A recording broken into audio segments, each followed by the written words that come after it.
Music licensing reimagined.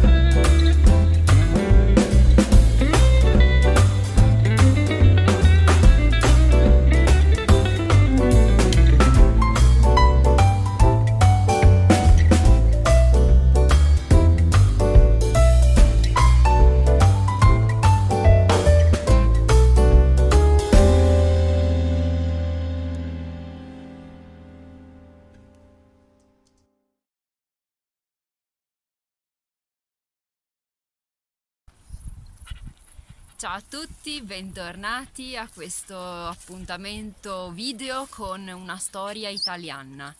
Oggi siamo nella Valle dei Mocheni, stiamo facendo un weekend, quindi un fine settimana di 3 giorni in una bellissima valle del Trentino Alto Adige, una regione che si trova a nord dell'Italia, sopra il Veneto, a nord del Veneto, al confine con l'Austria.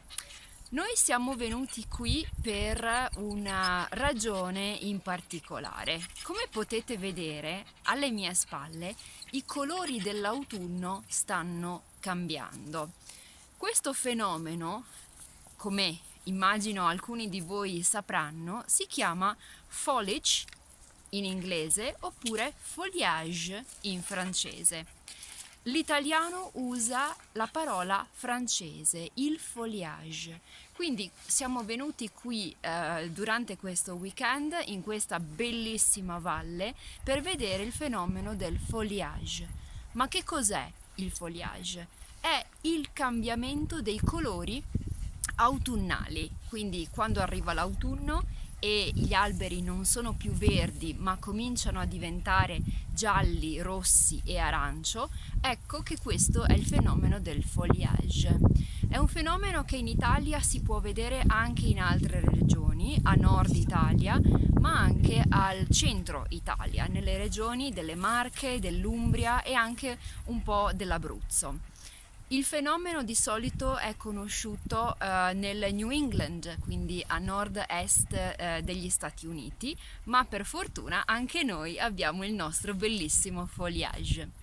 Noi ci troviamo in questa Valle dei Mocheni a est della città di Trento, che vi consiglio assolutamente di visitare perché è una piccola media città, ma molto molto bella e accogliente.